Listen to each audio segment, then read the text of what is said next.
जय हिंद फ्रेंड्स। स्वागत करता हूं आज फिर से एक नए और धमाकेदार वीडियो में। दोस्तों, जैसा कि हम लोग बायोलॉजी बायोलॉजी वाले सीरीज में प्रोटीन्स देख चुके हैं, विटामिन्स देख चुके हैं। क्लास में ज़्यादा देरी न करते हुए क्लास को स्टार्ट करते हैं। आज जो इन्फॉर्मेटिव वीडियो वाले सीरीज में हम लोग देखेंगे वो देखेंगे पॉलिटी का एक छोटा सा टॉपिक। वो क्या है, तो रीट के बारे में देखेंगे। तो जैसे कि सुप्रीम कोर्ट कुछ रीट जारी करती हैं, रीट है क्या और कौन कौन सी रीटें हैं, क्या क्या हैं, उसके बारे में बात करेंगे आज हम लोग। उससे पहले अगर आपने अभी तक हमारे चैनल को सब्सक्राइब नहीं किया, सब्सक्राइब कर ले। फेसबुक पेज पे देख रहे हैं तो फॉलो कर लें। चलिए आज की क्लास को स्टार्ट करते हैं। तो देखिए, रीट है क्या, तो रीट के बारे में पहले जान लें कि हमें जितने भी मौलिक अधिकार दिए गए हैं भारतीय संविधान के तहत, उन मौलिक अधिकारों का जब भी कहीं हनन होता है तो उन मौलिक अधिकारों को हनन से होने से बचाने के लिए सुप्रीम कोर्ट कुछ रीट जारी करती है। मतलब सुप्रीम कोर्ट स्वयं उसके लिए खड़ा हो जाती है। इसके लिए हम बात करेंगे कौन कौन से रीट के तहत हमें वो बचाने आ सकती है, हमारे मौलिक अधिकारों को बचाएंगी सुप्रीम कोर्ट, उसके बारे में बात करेंगे। तो पहले देख लीजिए, इसको बोला गया संवैधानिक उपचारों का अधिकार। मतलब संवैधानिक उपचार, किसी भी चीज का मौलिक अधिकार का हनन हो रहा है, कहीं बीमारी है, कहीं खराबी है, तो उसका उपचार करना। वो पहले कौन से आर्टिकल में आ रहा है, तो वो आर्टिकल 32 में आ रहा है। क्या है ये, तो इसके बारे में पहले देख ले। तो इसे बाबा साहब ने, मतलब बाबा साहब भीमराव अंबेडकर ने, जिन्होंने भारतीय संविधान की रचना की, उनके बारे में बात की जाए तो उन्होंने इसे इसे क्या कहा है, तो संविधान की आत्मा और क्या कहा है, हृदय कहा है। तो इस तरीके से अगर आपका क्वेश्चन बनता है कि किस आर्टिकल को बाबा साहब भीमराव अंबेडकर ने भारतीय संविधान की आत्मा और हृदय कहा, तो कौन सा आर्टिकल कहेंगे, आर्टिकल 32 है क्या। तो इसके तहत मौलिक अधिकारों का हनन होने पर सर्वोच्च न्यायालय 5 तरह के रीट जारी करेगा।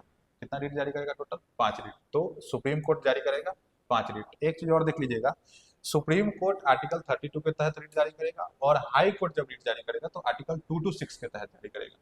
क्लियर रहेगा। अब देखिए, तो जो पहला रीट है, तो पहले रीट की बात करें, इसको बोलते हैं हम लोग बंदी प्रत्यक्षीकरण या हैबियस कॉर्पस। इसका अर्थ यूं होता है सशरीर प्रस्तुत करना। क्या अर्थ है इसका, बंदी प्रत्यक्षीकरण का मतलब कि सशरीर प्रस्तुत करना। यह सामान्य व्यक्ति तथा अधिकारी के विरुद्ध भी जारी किया जा सकता है।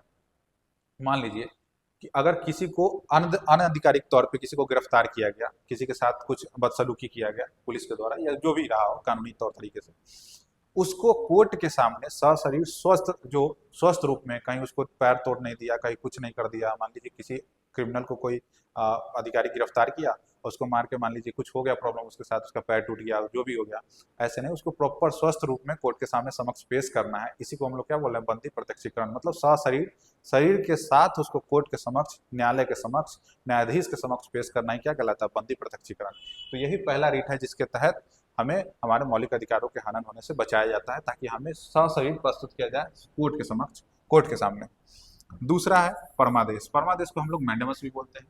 मैंडेमस क्या है, तो यह कार्यपालिका या किसी प्राधिकारी के विरुद्ध जारी हो सकता है। कार्यपालिका कहने का मतलब वे लोग जो प्रशासन को संभाले हुए हैं, जैसे कि आईएएस है, आईपीएस है, जितने भी लोग हैं प्रशासनिक व्यवस्था में जो कि कार्यपालिका, कार्यपाल को संभाल रहे हैं, है ना, किसी भी देश, किसी भी राज्य के कार्यपालिका व्यवस्था को संभाल रहे हैं, उनके विरुद्ध जारी किया जाता है। वो क्यों जारी किया जाएगा, उसके ऊपर बात करें। यह आदेश दिया जाता है कि वह अपनी सीमाओं में रहते हुए कर्तव्य का पालन करें। मतलब उनका जितना भी क्षेत्र बांटा हुआ है, मान लीजिए किसी थाना का कोई प्रभारी, थाना प्रभारी है या कोई थानाध्यक्ष है, उनका जितना क्षेत्र होगा, जितना एरिया होगा, वो अपने एरिया में ही काम करेंगे, अपने क्षेत्र से बाहर जाकर के काम नहीं कर सकते। अगर वो करेंगे तो उनके ऊपर कौन सा रीट जारी हो जाएगा, परमादेश, जो कि सुप्रीम कोर्ट स्वयं आके उस रीट को जारी करेगी। आगे देखें, तीसरा है प्रतिषेध या प्रोहिबिशन। प्रतिषेध या प्रोहिबिशन के बारे में आप लोग जनरली पहले से इंट्रोड्यूस्ड होंगे। प्रतिषेध मतलब बैन लगाना, उसको प्रोहिबिट करना किसी चीज को। कहीं भी आप लोग देखते होंगे, कहीं कहीं किसी किसी बोर्ड पे ऐसे हॉर्न का साइन बना रहेगा, है ना, और हॉर्न का साइन बना के बोर्ड पे इसको काट दिया रहता है, मतलब वहां हॉर्न नहीं बजाना है आपको।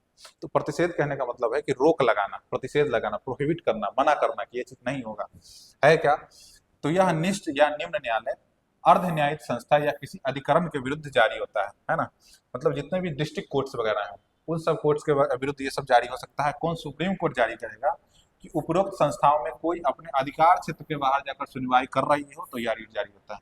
मान लीजिए कि कोई मुजफ्फरपुर का डिस्ट्रिक्ट कोर्ट है और वो मुजफ्फरपुर का डिस्ट्रिक्ट कोर्ट अपने क्षेत्र अधिकार से बाहर जाके समस्तीपुर में जाकर कोई केस का वहाँ का सुनवाई कर रहा है, तो ऐसा नहीं किया जाएगा। ऐसा अगर कर रहा है तो कौन सा लागू हो जाएगा, प्रतिषेध, प्रोहिबिट कर दिया जाएगा, मना कर दिया जाएगा कि आप नहीं कर सकते। उसके बाद है उत्प्रेषण, जिसको बोलते हैं स्टैट्यूटरी, है क्या। तो यह निम्न न्यायालय के अर्ध न्यायिक संस्था या किसी अधिकरण के विरुद्ध जारी होता है। दोनों में थोड़ा सा अंतर है, बस ये ध्यान रखिएगा। प्रोहिबिशन मतलब सुनवाई नहीं करने देगा, इसमें क्या है कि उपरोक्त संस्थाएं अपने अधिकार क्षेत्र के बाहर जाकर कोई निर्णय ले ले तो यह रीट जारी हो जाता है।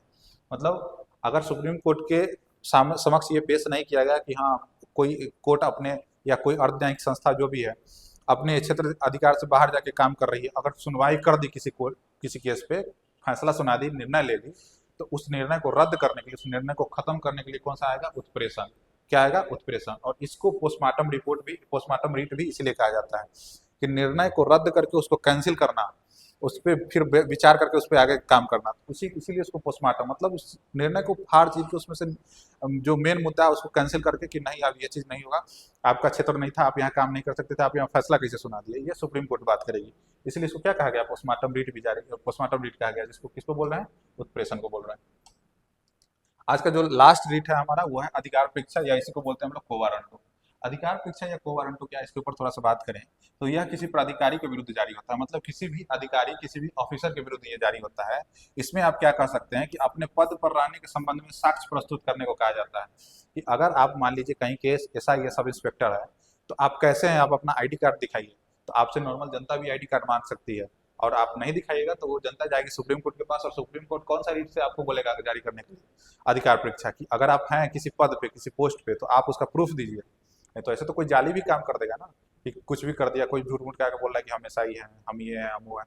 तो इसीलिए ये अधिकार परीक्षा रीट हमें इस चीज से बचाता है कि आप किसी से भी उसके पद पर रहने का साक्ष्य आप उससे प्रस्तुत करने को कह सकते हैं। किस रीट के तहत सुप्रीम कोर्ट कहेगा? तो अधिकार परीक्षा के तहत, जिसको हम लोग quo warranto बोल रहे हैं।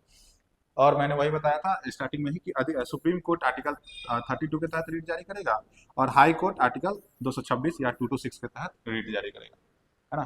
तो रीट वाला टॉपिक आज आपको कैसा लगा कमेंट करके जरूर बताइएगा। इसी तरीके से, चूंकि आज का वीडियो बहुत छोटा था, इन्फॉर्मेटिव सीरीज वाला वीडियो है, तो ऑब्वियसली आपको मैं फिर से रिपीट कर दूं कि आपका रिस्पॉन्स अच्छा रहा तो मैं जल्दी ही इस पर पूरा एक सीरीज डालूंगा किसी टॉपिक का, है ना। तो फिर मिलते हैं किसी नेक्स्ट वीडियो में, तब तक के लिए जय हिंद, वंदे मातरम।